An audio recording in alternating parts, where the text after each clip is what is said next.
یہ سوال ہے کہ اگر انسان کے جسم کے اوپر کوئی اگر گندگی وغیرہ نہ لگی ہو، جسم کے اوپر کوئی نجاست وغیرہ نہ ہو، لیکن ویسے انسان کا جسم ناپاک ہو، تو اس صورت میں کیا کپڑے جو پہنے جائیں، انسان جو کپڑے پہنتا ہے تو کیا وہ کپڑے بھی ناپاک ہو جاتے ہیں یا کپڑے ناپاک نہیں ہوتے؟ تو یہ بات یاد رکھیں کہ نجاست جو ہوتی ہے ایک نجاست حکمی ہوتی ہے، یعنی نجاست حکمی انسان کے اوپر غسل جنابت اب جو ہے وہ اگر فرض ہو گیا ہے یا بے وضوئی انسان کے اوپر ہو، تو اس صورت میں یہ ہے کہ انسان کے کپڑے بالکل ناپاک نہیں ہوتے جب تک کہ دوسری نجاست جو ہے نجاست حقیقی کی کوئی مسیت موجود نہ ہو، جیسے کہ اس کا کوئی اثر ہو، یعنی اگر کوئی نجاست ایسی ہے جو لگی ہوئی ہے جسم کے اوپر اور اس کے ساتھ کپڑا اگر ٹچ کر جائے تو وہ اس کپڑے کے ساتھ لگ جائے، یعنی اس کی بو ہے یا اس کے اندر رطوبت ہے یا گیلا پن ہے، تو اگر تو وہ نجاست لگے گی کپڑے کے ساتھ تو کپڑا ناپاک ہوگا۔ لیکن اگر ویسے غسل جنابت انسان کے اوپر جو ہے وہ فرض ہوا ہے اور انسان کے اوپر یا ایز و نفاس والی خواتین جو ہیں ان کے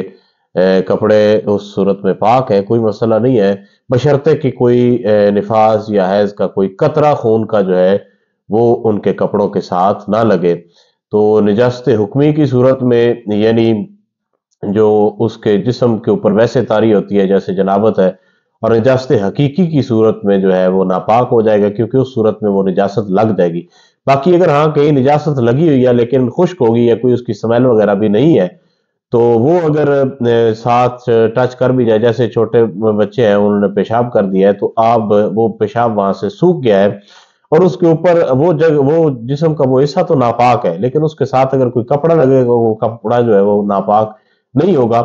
اس کی وجہ یہ ہوگی کہ وہ نجاست حکمی کے اندر آ جائے گا، کیونکہ وہ نظر نہیں آ رہا ہوگا اور نہ ہی اس کا اثر موجود ہوگا۔ اگر اس کا اثر موجود ہو یعنی گیلا پن ہو اس کا اور وہ کپڑوں کے ساتھ لگ جائے تو اس صورت میں یہ ہوگا کہ وہ کپڑا ناپاک ہو جائے گا۔ جیسے چھوٹے بچے جو ہے دودھ وغیرہ پھینک دیتے ہیں تو ان کی سمیل وغیرہ ان چیزوں سے ہوتی ہے، تو اس صورت میں جو ہے وہ کپڑا جو ہے وہ ناپاک ہوگا۔ اور اگر ویسے جنابت طاری ہو، غسل فرض ہو، اس نے جو کپڑے وغیرہ پہنے ہو ایز نفاس